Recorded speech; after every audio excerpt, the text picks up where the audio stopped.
সুপ্রিয় দর্শক, আসসালামু আলাইকুম। সবাইকে শুভেচ্ছা জানিয়ে শুরু করছি আজকের শিকড় টিভির প্রবাসী কমিউনিটি সংবাদ। দর্শক, পুরো সংবাদ জুড়ে আছি আমি তাহমিনা আক্তার মিনি। শুরুতেই থাকছে সংবাদ শিরোনাম। প্রবাসী কর্মজীবী নারীদের কঠোর পরিশ্রম দেশের অর্থনীতিতে রাখছে অবদান।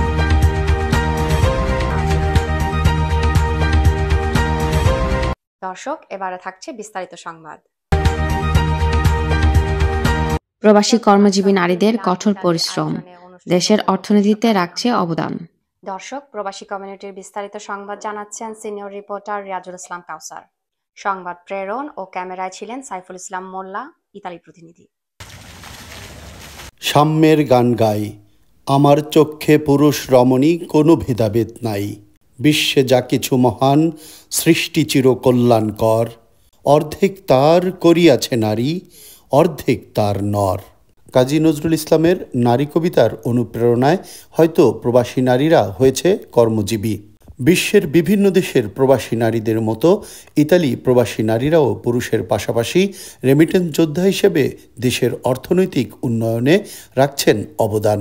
আমি ইতালির মিলান শহরে আছি 4 বছর ধরে। আমি এখানকার একটি হাসপাতালে জব করতেছি।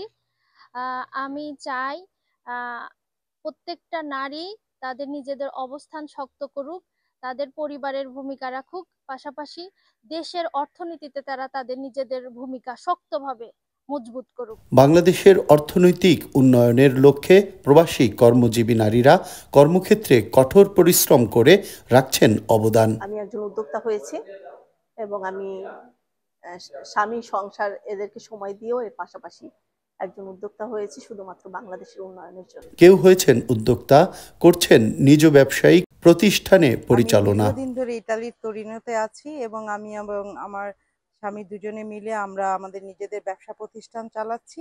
আমি মনে করি প্রত্যেকটি নারীরই উচিত পুরুষের পাশাপাশি থেকে সহযোগিতা করা এবং দেশকে এগিয়ে নিয়ে যাওয়া। আবার বিভিন্ন প্রতিষ্ঠানে চাকরি করছেন অনেকে। আমরা স্বামী সংসার ঠিক রেখেও আমরা কর্মজীবন বেছে নিয়েছি শুধু বাংলাদেশে অর্থনৈতিক আগানোর জন্য। রেমিটেন্স প্রবাহে আমরা নারীরাও প্রবাসীরা অবদান রাখতে চাই। প্রবাসী কর্মজীবী নারীরা মনে করেন সংসারের দায়িত্ব শেষে অবসর সময়টা অপচয় না করে বরং পরিবারের জন্য সহায়তা করা দরকার। প্রবাসে পুরুষের পাশাপাশি নারীদেরও এগিয়ে আসতে হবে আমাদের পরিবার এবং দেশের রেমিটেন্স প্রবাহ বৃদ্ধির জন্য।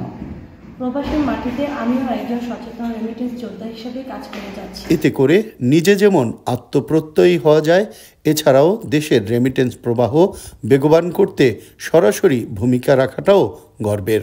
পুরুষের পাশাপাশি প্রবাসী নারীরাও বাংলাদেশের রেমিটেন্স প্রবাহে রাখবে অবদান, আর দেশ যাবে আরও এগিয়ে, এমনটি প্রত্যাশা সবার। রিয়াজুল ইসলাম কাউসার, মিলান, ইতালি। দর্শক, এই ছিল আজকের শিকড় টিভির কমিউনিটি সংবাদ। শিকড় টিভি সংবাদ দেখতে ফেসবুকে লগ ইন করুন facebook.com/শিকড় টিভি। দর্শক, শিকড় টিভির সাথেই থাকুন, বাংলাদেশকে ভালোবাসুন। আমাদের সাথে থাকার জন্য ধন্যবাদ। আল্লাহ হাফেজ।